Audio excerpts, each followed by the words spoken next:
ঢাকা বিশ্ববিদ্যালয় কেন্দ্রীয় ছাত্র সংসদের এবারের নির্বাচনে ২৮টি পদের মধ্যে সর্বোচ্চ ভোট পেয়ে সহসভাপতি ভিপি নির্বাচিত হয়েছেন ছাত্র শিবির সমর্থিত ঐক্যবদ্ধ শিক্ষার্থী জোট প্যানেলের আবু সাদিক কায়েম।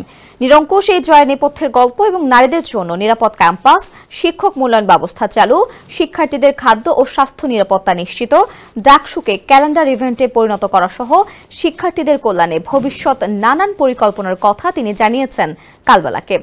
আমজাদ হোসেন হৃদয়ের প্রতিবেদনে বিস্তারিত জানাচ্ছেন মোহাম্মদ শাহাবুদ্দিন মাহতাব। স্যান্ডেলিনা সো, রূপচর্চায় আভিজাত্য। ডাকসু জুলাই প্রজন্মের জয়, শিক্ষার্থীদের আকাঙ্ক্ষার জয়। ঢাকা বিশ্ববিদ্যালয়ের প্রতিটি শিক্ষার্থীর জয় হয়েছে। এখানে আসলে কারো পরাজয় বা এককভাবে জেতার বিষয় নেই। আমরা সবাই মিলে জিতেছি। এখন মূল লক্ষ্য হবে সবাইকে নিয়ে একসঙ্গে কাজ করা।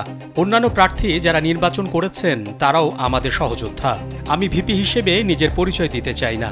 আমি তাদের একজন প্রতিনিধি এবং তাদের কাজ হচ্ছে প্রশ্ন করা, আর আমাদের কাজ হচ্ছে যে কমিটমেন্টগুলো করেছি সেগুলোর বাস্তবায়ন করা, বলছিলেন ছাত্র শিবির সমর্থিত ঐক্যবদ্ধ শিক্ষার্থী জোট প্যানেল থেকে ঢাকা বিশ্ববিদ্যালয় কেন্দ্রীয় ছাত্র সংসদে নির্বাচিত ভিপি আবু সাইদ কায়েম। কালবেলার সঙ্গে একান্ত আলাপচারিতায় তিনি এসব কথা বলেন। সাদিক কায়েমের প্রধান লক্ষ্য কমিটমেন্টগুলো বাস্তবায়ন করা, বিশ্ববিদ্যালয়ের একাডেমিক পরিবেশকে শক্তিশালী করা, শিক্ষক মূল্যায়ন ব্যবস্থা চালু, শিক্ষার্থীদের খাদ্য ও স্বাস্থ্য নিরাপত্তা নিশ্চিত করা, অনাবাসিক শিক্ষার্থীদের পরিবহন সমস্যার সমাধান, ক্যাম্পাসে নিরাপত্তা জোরদার, এসব নিয়ে এরই মধ্যে কাজ শুরু করার কথা জানান তিনি। হলগুলোর ওয়াশরুমের দুরবস্থা, পরিষ্কার পরিচ্ছন্নতা, রিডিং রুম ফ্যাসিলিটি এসবের উন্নয়ন হবে অগ্রাধিকার ভিত্তিক। মেয়েদের হলে নিরাপত্তা, বাস সার্ভিসে লাইভ লোকেশন চালু, এসব নিয়েও দ্রুত পদক্ষেপ নেওয়া হচ্ছে। নির্বাচিত এই ভিপি বলেন, কারো সঙ্গে বিভাজন চাই না। এখানে দল মত আদর্শের ঊর্ধ্বে উঠে শিক্ষার্থীরা আমাদের প্রতিনিধি বানিয়েছেন। তাদের কমিটমেন্ট বাস্তবায়ন করাই আমাদের প্রধান দায়িত্ব।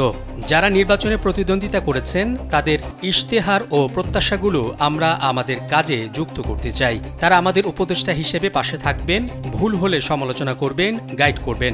একসঙ্গে আমরা একটি সমৃদ্ধ ক্যাম্পাস করতে চাই। ডাকসুর এই নেতা বলেন, নির্বাচনের মাধ্যমে আমাদের বিরুদ্ধে দীর্ঘদিন ধরে যে প্রোপাগান্ডা চালানো হয়েছিল তা ভেঙে গেছে। নারীর অধিকার, তাদের সুরক্ষা এবং নিরাপদ ক্যাম্পাস গড়ে তোলার যে প্রতিশ্রুতি আমরা প্রতিষ্ঠার পর থেকেই দিয়ে আসছিলাম, বিগত সময়ে তা গণমাধ্যমে প্রকাশ পেতে দেয়া হয়নি। তবে জুলাই বিপ্লবের পর 1 বছর ধরে আমাদের কার্যক্রমের মাধ্যমে আমরা প্রমাণ করেছি এই প্রতিশ্রুতি শুধু মুখের কথা নয়। এরই মধ্যে আমরা স্যানিটেশন, স্বাস্থ্যসেবা ও আবাসন সংক্রান্ত সমস্যাগুলো সমাধানে পরিকল্পনা নিয়েছি এবং শিগগিরই এসবের বাস্তবায়ন শুরু হবে। মসজিদ, মন্দির, গির্জা সব জায়গায় সমানভাবে কাজ করব। একইভাবে যখন জগন্নাথ হলের কোনো শিক্ষার্থী আক্রমণের শিকার হবেন বা ব্যক্তিগত কিংবা পারিবারিক সমস্যায় পড়বেন, আমরা সেটা অ্যাড্রেস করব। আবার অন্য কোনো হলের শিক্ষার্থী একই পরিস্থিতিতে পড়লে সেখানেও আমরা পাশে থাকব। এখানে বিভাজন বা অন্যকরণ চলতে পারে না। মোহাম্মদ শাহাবুদ্দিন মাহতাব, কালবেলা।